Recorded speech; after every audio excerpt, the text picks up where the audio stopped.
और बिहार से इस वक्त एक बड़ी खबर सामने आ रही है। वहां विधानसभा परिसर में शराब की खाली बोतलें मिलने से हड़कंप मच गया है। परिसर के अंदर शराब की खाली बोतलें मिलने की जानकारी मिलते ही विपक्ष के कई नेता वहां पहुंच गए और बोतलें मिलने पर हैरानी जताई। साथ ही राज्य में शराबबंदी पर सवाल भी खड़े कर दिए। आरजेडी नेता तेजस्वी यादव ने शराबबंदी के मुद्दे पर सीधे मुख्यमंत्री पर हमला बोला और उनसे इस्तीफा देने तक की मांग कर डाली। बिहार में शराबबंदी है और यह तस्वीर पटना के विधानसभा कैंपस का है, जहां पूरी सरकार बैठी है।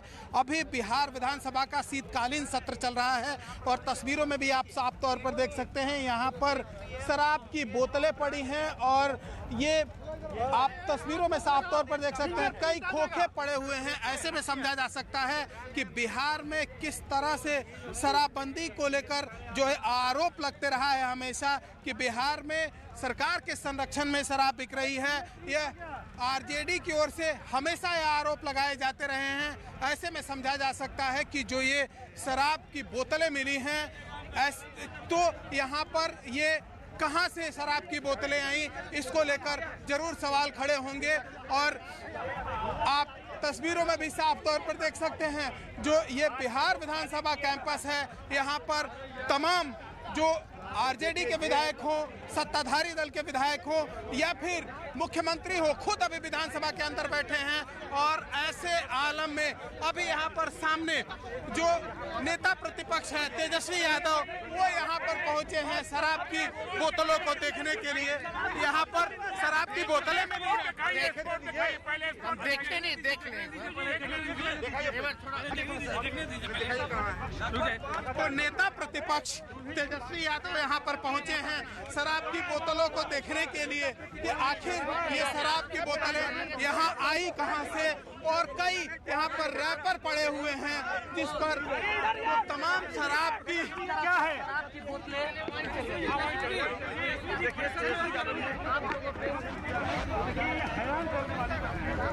जाहिर सी बात है, ये हैरान करने वाली तस्वीर है जो यहाँ पर विधानसभा कैंपस में दिखाई दे रही है।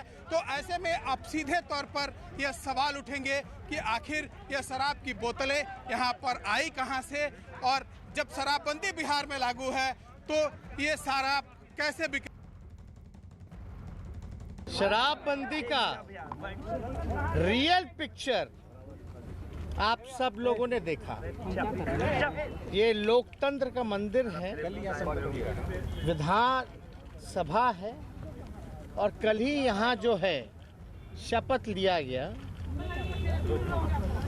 और हम लोग लगातार कहते रहे कि सरकार में बैठे हुए लोग लगातार इस तरह का काम जो है करा रहे हैं, चाहे पुलिस प्रशासन हो, चाहे इनके अधिकारी हों।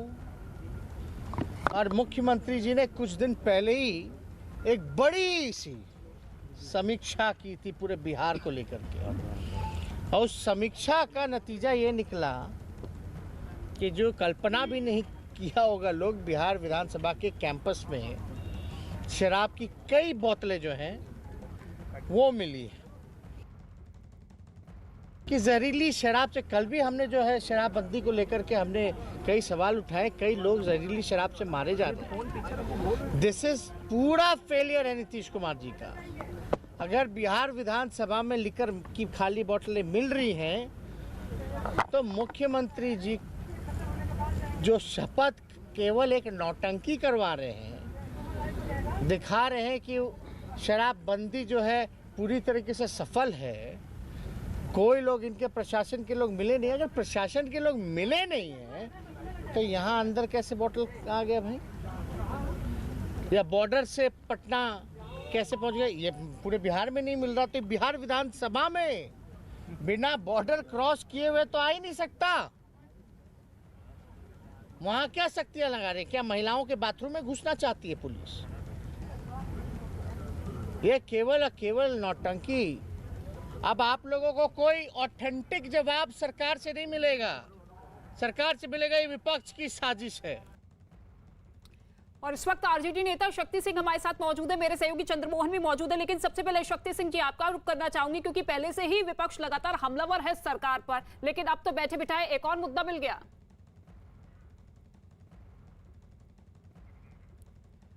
चलिए शक्ति सिंह का रुख करेंगे, लेकिन चंद्रमोहन मेरे सहयोगी मौजूद है। चंद्रमोहन, इस पूरे मामले को लेकर विपक्ष तो हमलावर है, लेकिन सरकार का स्टेटमेंट क्या है? बिल्कुल, देखिए अभी जब विधानसभा का सत्र सेकेंड हाफ में शुरू हुआ था, उस समय तेजस्वी यादव जो नेता प्रतिपक्ष हैं, उन्होंने साफ तौर पर इस पूरे मामले को सदन में उठाया, जिसके बाद मुख्यमंत्री नीतीश कुमार ने इस पूरे मसले पर जवाब देते हुए चीफ सेक्रेटरी और बिहार के डीजीपी को इस पूरे मामले की जांच का आदेश दिया है कि आखिर इस विधानसभा कैंपस में इस खाली शराब की बोतलें आई कहां से। और ठीक है चंद्रमोहन, रोकेंगे आपको। शक्ति सिंह एक बार फिर से हमारे साथ मौजूद है, आरजेडी नेता। सर, शराबबंदी को लेकर पहले से ही सरकार पर विपक्ष हमलावर है, लेकिन जिस तरीके से अब बोतलें बरामद हुई है विधानसभा परिसर में, अब एक बड़ा मुद्दा। देखिए, स्वाभाविक तौर पर आप कल्पना कर सकते हैं कि विधानसभा परिसर जो पूरी तरह से सुरक्षा के हवाले में होता है, उस सुरक्षित घरे को बेचते हुए शराब की बोतलें कैसे पहुंची जहां पर मुख्यमंत्री के 50 कदम की दूरी पर चैम्बर है। एक बड़ा सवाल, प्रतिपक्ष कोई आरोप नहीं लगाता है, प्रतिपक्ष सिर्फ दर्पण दिखाता है। जो बिहार में इन दिनों शराब के मामले में जो तस्कर हैं, जो सत्ता संरक्षण में पूरी तरह से बदस्तूर आपूर्ति करते हैं और बड़े लोगों पर कार्रवाई नहीं कर करके सरकार कहीं न कहीं संरक्षित करती है। सरकार के एक्शन में डिस्क्रिमिनेशन विथ एक्शन एक खतरनाक स्टेज है कि मंत्री के भाई के स्कूल में शराब पकड़ा जाता हो, कोई कार्रवाई नहीं होती है। और अब तो मुख्यमंत्री जी जहां बैठते हैं, मात्र कल्पना कर सकता है कोई क्या कि भाई बिहार यानी कि पुलिस प्रशासन और सत्ता में बैठे कई दिग्गज नेताओं की मिलीभगत है।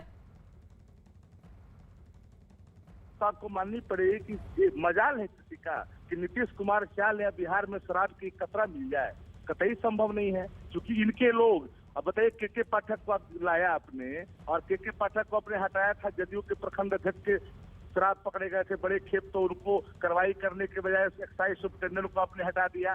कई मामले हैं जो इनसे जुड़े हुए तार हैं और शराब माफियों के साथ फोटो खिंचाते हैं इनके मंत्री, इनके सांसद, और उसके बावजूद भी शराबबंदी जिस तरह से विफल रहा है। कई हजार करोड़ का एक पैरेलल इकोनॉमी है। अब कल्पना करनी पड़ेगी आप लोगों को, मीडिया कर्मी है, एंकर है, कि आप कर्नाटका की आबादी बिहार से आधा है, उसके बावजूद भी 21,000 करोड़ का राजस्व प्राप्त होता है। 31,000 करोड़ का आपका राजस्व प्राप्त होता है यूपी में, बगल में। हमारा 13 करोड़ की आबादी इन राजस्वों को बलि इसलिए नहीं चढ़ाई गई थी कि बिहार में एक पैरेलल इकोनॉमी खड़ा हो। हम लोगों ने इसलिए समर्थन किया था कि समृद्ध और सुखी समाज हो।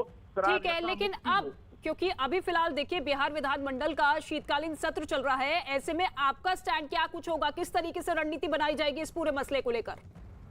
देखिए, as a spokesperson, as a MLA, हम आपको सिर्फ इतना ही कह सकते हैं कि निश्चित तौर पर नीतीश जी ने जिस तरह से भाव दिखाया है सदन के अंदर में, अनभिज्ञता कि कैसे पहुंचा ये गंभीर मामला, हम कार्रवाई करेंगे।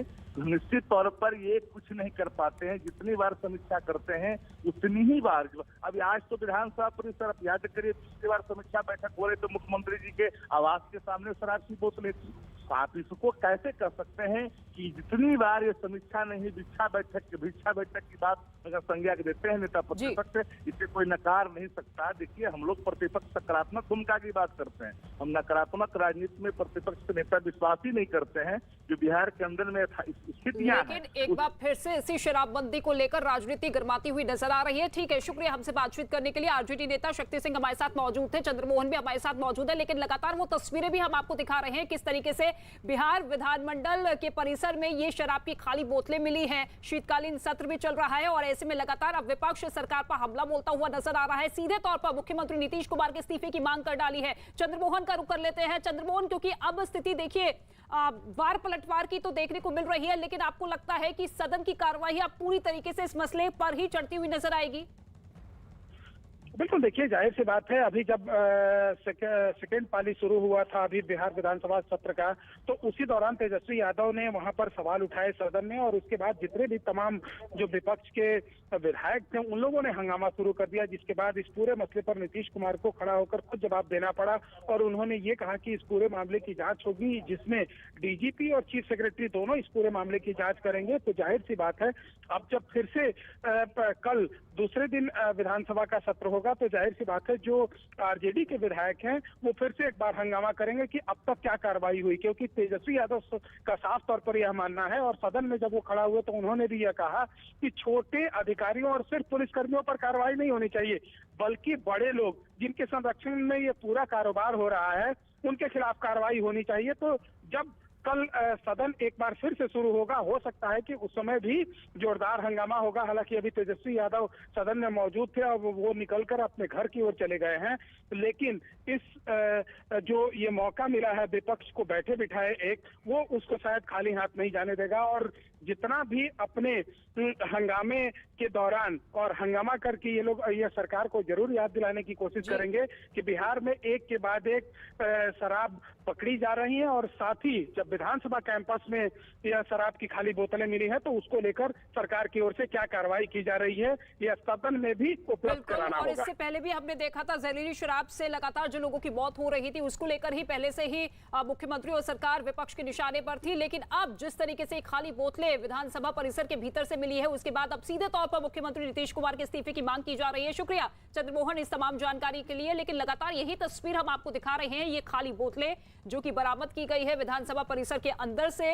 हालांकि शीतकालीन सत्र भी शुरू हो चुका है और ऐसे में लगातार अब विपक्ष इसी मसले को लेकर हावी होता हुआ नजर आ रहा है। इससे पहले आपको याद होगा मुख्यमंत्री नीतीश कुमार खुद शराबबंदी को लेकर ये बयान दे चुके हैं कि देखिए किसी भी तरीके का समझौता शराबबंदी को लेकर हम नहीं करेंगे। पिछले 6 साल से शराबबंदी बिहार में लागू है।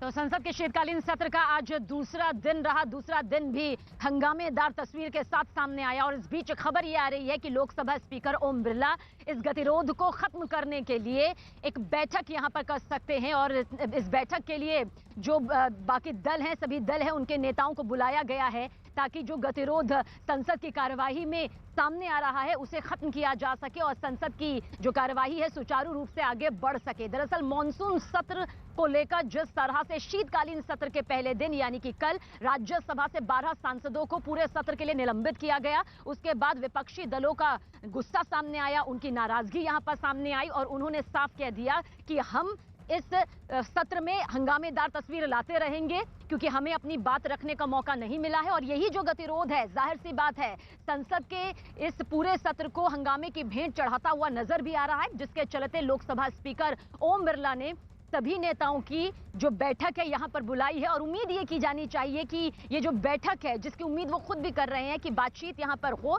जिसके बाद ये नतीजा निकल सके कि जो गतिरोध यहां पर आ रहा है संसद की कार्यवाही में वो सामने ना आए। लोकसभा राज्यसभा दोनों की तस्वीर हमने आपको दिखाई कि किस तरह से हंगामा यहां पर सामने आया। और संसद मार्च का अगर जिक्र करें, क्योंकि कांग्रेस बेहद नाराज नजर आई, बाकी विपक्षी पार्टियों ने भी यहां पर मोर्चा संभाल लिया और उसके बाद संसद परिसर में गांधी की प्रतिमा के सामने धरने पर बैठ गए। गुस्सा देखिए उनका किस तरह से यहां पर सामने आया है और शायद यही वजह है कि विपक्ष की जो बैठक हुई थी उसमें यह फैसला यहां पर लिया गया है कि 12 सांसद गांधी जी की प्रतिमा के सामने बैठेंगे, यानी कि बुधवार कल यहां पर एक बार फिर से प्रदर्शन की यही तस्वीर सामने आएगी।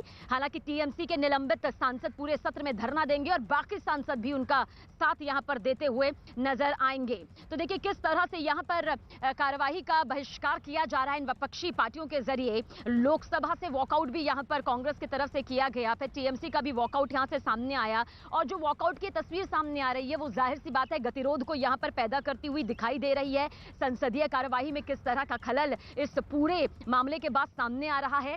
वेंकैया नायडू यहां पर जो उपसभापति हैं, सभापति हैं, वो साफ शब्दों में कह चुके हैं कि नियमों के तहत वो हुआ है। जिस तरह से संसद की गरिमा को, सदन की गरिमा को ठेस पहुंचाई गई, उसके बाद ये फैसला लिया गया है जो वापस नहीं लिया जाएगा। लीडर ऑफ द ऑपोजिशन माननीय मल्लिकार्जुन खड़गे जी ने कुछ बेबुनियाद आरोप माननीय अध्यक्ष राज्यसभा के ऊपर लगाए, जिसकी मैं घोर निंदा करता हूं। माननीय अध्यक्ष राज्यसभा ने पिछले पूरे मॉनसून सेशन में समय समय पर चेतावनी दी, माननीय सांसदों को अपील करी कि हाउस में नियंत्रण तरीके से डिसिप्लिन बनाए रखें। विपक्षी दलों की मंशा रोज हाउस में डिस्टर्बेंस करना, हाउस को चलने नहीं देना। जो पिछले सदन में घटनाएं हुई, मैं समझता हूं सदन के अपमान की पराकाष्ठा थी।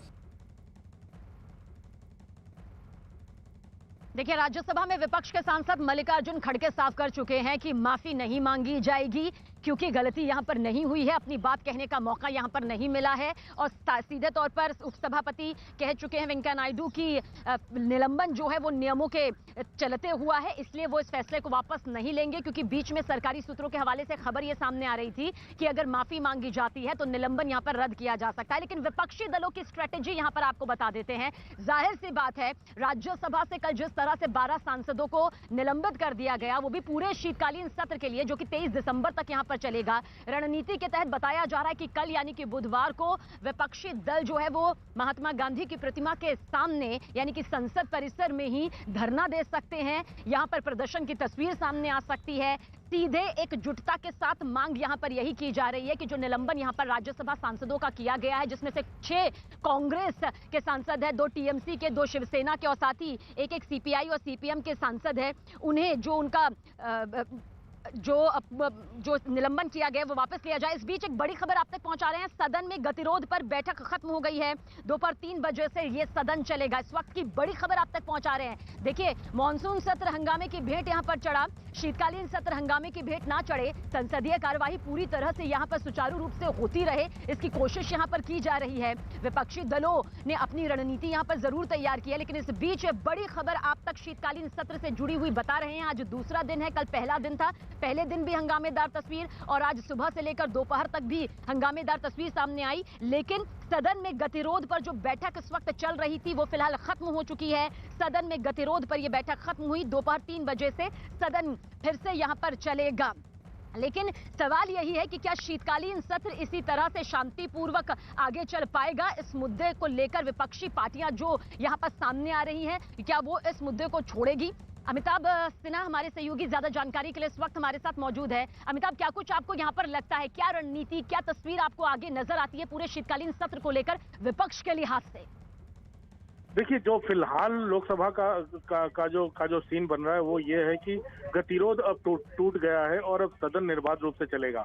वो लोकसभा स्पीकर ओम बिरला ने अभी थोड़ी देर पहले सर्वदलीय बैठक बुलाई थी, ऑल पार्टी मीटिंग हुई थी और इसमें तमाम दलों के फ्लोर लीडर्स मौजूद थे। और इस बैठक में ये तमाम अधीर रंजन चौधरी जो कांग्रेस के नेता हैं, टीआर बालू डीएमके के नेता, स्वागत राय तृणमूल कांग्रेस से, कल्याण बनर्जी, सुप्रिया सुले एनसीपी, ये तमाम नेता वहां पर मौजूद थे, तमाम दलों के नेता मौजूद थे। और यहाँ तक कि सीपीआई के प्रेमचंद्रन भी मौजूद थे, गौरव गोगोई भी थे। तो एक तरह से ये सबके साथ मिलकर ऑल पार्टी मीटिंग में तय हुआ है कि सदन निर्बाध रूप से चले और लोक स्पीकर ओम बिरला के प्रयास रंग लाए हैं। और ये सरकारी सूत्र बता रहे हैं कि अब गतिरोध टूट गया, सभी दल सदन को चलाने के लिए मान गए हैं। तो मुझे लगता है कि अब 3 बजे के बाद सदन सुचारू रूप से चलेगा, जो तमाम विपक्षी दलों के साथ बैठक में ऑल पार्टी मीटिंग में फैसला हुआ है स्पीकर के साथ। बिल्कुल अमिताभ, इस बीच आपको क्या लगता है, क्योंकि अब लोकसभा की जो कार्यवाही है वो आगे सुचारू रूप से चलती हुई नजर आ रही है, हालांकि राज्यसभा का जिक्र करें तो वहां की स्ट्रेटेजी विपक्षी दलों के नेताओं की एक अलग तौर पर नजर आती है। आज वॉकआउट की तस्वीर भी यहां पर सामने आई। मॉनसून सत्र को हमने हंगामे की भेंट चढ़ता हुआ देखा है, शीतकालीन सत्र का भी क्या कुछ ऐसा ही अंजाम आपको नजर आता है?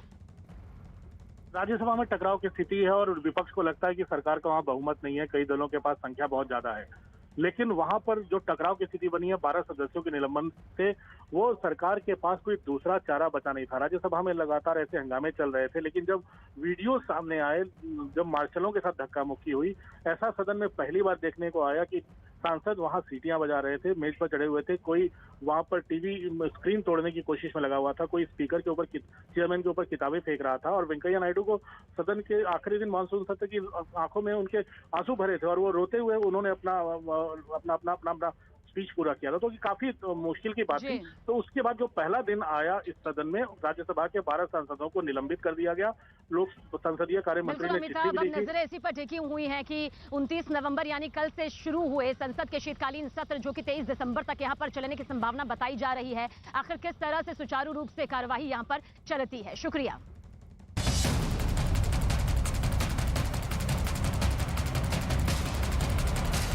ये ओमिक्रॉन वेरिएंट जो कोविड वायरस है, ये 8 गुना गति से स्प्रेड करता है।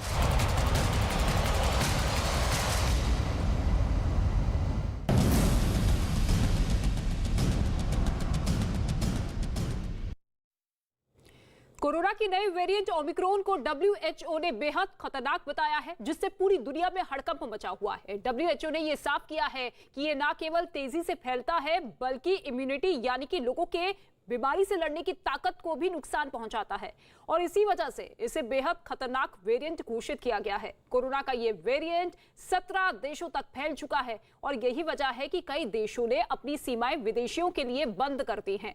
बढ़ते खतरे को देखते हुए अमेरिका ने दक्षिण अफ्रीका, बोत्सवाना, जिम्बाब्वे समेत कई अफ्रीकी देशों से यात्रा पर पाबंदियां लगा दी है, तो न्यूजीलैंड ने 9 अफ्रीकी देशों से लोगों का आना ही बैन कर दिया है। वहीं जापान की बात की जाए तो जापान ने भी अपनी सीमाएं बंद करने का ऐलान कर दिया है। दुनिया भर में ओमिक्रॉन वेरिएंट के करीब 160 मरीज मिल चुके हैं और इनमें सबसे ज्यादा मरीज दक्षिण अफ्रीका में मिले हैं। यही नहीं, यूरोप के भी कई देश एक के बाद एक इसकी चपेट में आते हुए नजर आ रहे हैं। तो WHO की The very day the Health Organization identified the new variant, I took immediate steps to restrict travel from countries in southern Africa. But while we have that travel restrictions can slow the speed of Omicron, it cannot prevent it. But here's what it does. It gives us time. It gives us time to take more actions, to move quicker, to make sure people understand you have to get your vaccine. और corona का नया variant Omicron Bharat में ना फैले, इसको लेकर भी मंत्रालय की तरफ से सभी राज्यों और केंद्र शासित प्रदेशों को जरूरी दिशा निर्देश जारी कर दिए गए हैं। इनमें वायरस के रोकथाम के लिए हर तरह के कदम उठाने की बात कही गई है। इसके अलावा गृह मंत्रालय की तरफ से विदेश से आने वाले यात्रियों की एयरपोर्ट पर ही कोरोना जांच और उनकी स्क्रीनिंग करने के निर्देश दिए गए हैं। आपको बता दें कि पॉजिटिव आने वाले यात्रियों के सैंपल को जीनोम सीक्वेंसिंग के लिए लैब भेजने की भी बात कही गई है, ताकि ये पता लगाया जा सके कि यात्री कोरोना के किस वेरिएंट से संक्रमित है। इसके अलावा कोरोना नियमों का सख्ती से पालन करवाने की भी बात कही गई है। गृह मंत्रालय की तरफ से ये दिशा निर्देश 25 नवंबर को स्वास्थ्य मंत्रालय की ओर से जारी किए गए। गाइडलाइंस भी दी गई है जो 31 दिसंबर तक लागू रहेगी। और इन सब के बीच स्वास्थ्य मंत्री मनसुख मांडविया ने राज्यसभा में यह बताया है कि देश में अभी तक ओमिक्रॉन वेरिएंट का एक भी मरीज नहीं मिला है।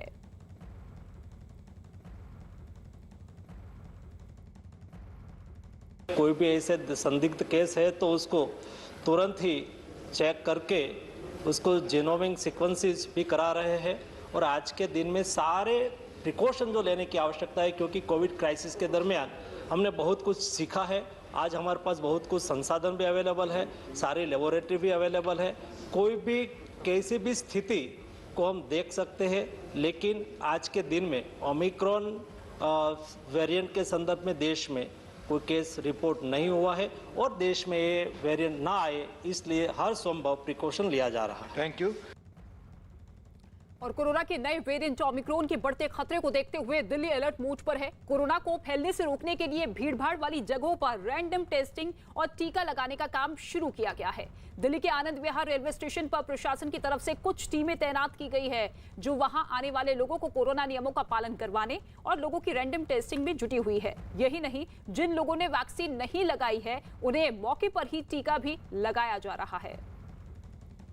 कोरोना के नए वेरिएंट को लेकर तमाम राज्य सरकारें अलर्ट मोड पर हैं। दिल्ली में अगर बात की जाए तो दिल्ली सरकार ने कल डीडीएमए की एक बैठक की और उस बैठक में कई सारे निर्देश दिए गए हैं। साफ तौर पर यह कहा गया है कि टेस्टिंग, ट्रैकिंग और ट्रेसिंग का जो पहले हमने अपनाया था तरीका, उसी तरीके से इस बार भी काम किया जाएगा। दिल्ली के आनंद विहार रेलवे स्टेशन पर इस वक्त हम मौजूद हैं। यहाँ तस्वीर आपको दिखाते हैं कि किस तरीके से तैयारी की गई है। यहाँ पर आपने पहली और दूसरी कोरोना की लहर के दौरान जिस तरह की चीजें देखी थी, कुछ वैसा ही है। जो लोग रेलवे स्टेशन पर आ रहे हैं, कहीं दूसरी जगह से आ रहे हैं, यहाँ से कहीं बाहर जा रहे हैं, उनका रैंडम टेस्ट किया जा रहा है। ये देखिए कोविड किस तरीके से कोविड के टेस्ट किए जा रहे हैं और ये रैंडम टेस्टिंग की जा रही है। लोगों को यहाँ पर लाया जाता है, सिविल डिफेंस के जो कर्मचारी हैं वो लोगों को यहाँ पर लाते हैं और उसके बाद इस तरीके से लाइनों में उन्हें खड़ा किया जाता है और एक के बाद एक RT-PCR और एंटीजन दोनों तरह के टेस्ट किए जाते हैं। इसके साथ साथ तैयारी और क्या की गई है वो भी आपको दिखाते हैं, क्योंकि आनंद विहार का इलाका काफ़ी भीड़भाड़ वाला इलाका है। रेलवे स्टेशन, मेट्रो स्टेशन, बस अड्डा, यहाँ पर तीनों चीज़ें हैं। और यहाँ पर टेस्ट के साथ साथ आप देखिए कि यहाँ पर वैक्सीन भी लोगों को लगाई जा रही है। पर डीडीएमए की बैठक में सरकार ने ये कहा था कि टेस्टिंग के साथ साथ उन लोगों को भी हमें वैक्सीन लगानी होगी जो लोग अब तक वैक्सीन नहीं लगा पाए। तो ये आप देखिए कि यहाँ पर भी सिविल डिफेंस के जो कर्मचारी हैं वो बैठे हुए हैं, एक एक से उनका जो जानकारी है वो ले रहे हैं और उसके बाद उनको यहाँ पर वैक्सीन भी लगाई जा रही है। पीएम मोदी का dream project Kashi Vishwanath corridor बनकर तैयार हो चुका है, जिसका 13 दिसंबर को पीएम मोदी लोकार्पण करेंगे।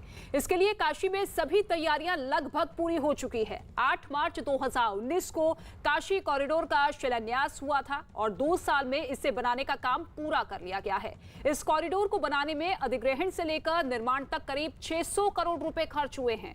मंदिर के आसपास करीब 40,000 वर्ग मीटर क्षेत्र का अधिग्रहण किया गया है। पूरे परिवार का क्षेत्रफल करीब 55,000 वर्ग मीटर में फैला हुआ है। इस कॉरिडोर में 125 छोटे बड़े मंदिरों को एक श्रृंखला के तौर पर शामिल किया गया है। 13 दिसंबर को पीएम मोदी 11 पुजारियों के साथ विश्वनाथ मंदिर में पूजा अर्चना करेंगे और सांस्कृतिक राष्ट्रवाद का संदेश देंगे। बताया ये भी जा रहा है कि इस दौरान पीएम मोदी का 3 दिनों तक काशी में रहने का कार्यक्रम है। कॉरिडोर के उद्घाटन के 1 महीने तक लगातार वहां कई कार्यक्रमों का आयोजन भी हो रहा है, जिसमें बीजेपी के सभी राज्यों के मुख्यमंत्री भी शामिल होंगे। इतिहास है काशी की, जो सांस्कृतिक, जो हमारी काशी विश्व की राजधानी है, यहाँ विविध मंदिर हैं, यहाँ की पौराणिकता, यहाँ की प्राचीनता और यहाँ के जो अभिनंदनीय और वंदनीय मंदिर हैं, उन मंदिरों के इतिहास को सजेते हुए भगवान विश्वेश्वर का इतिहास और एक बुकलेट लगभग तैयार हो चुकी है। बहुत जल्दी काशी वासियों के सामने, भारतवासियों के सामने, दुनिया के सामने वो आएगी, जो विश्वनाथ धाम का इतिहास बतलाते हुए काशी के इतिहास को बताएगी।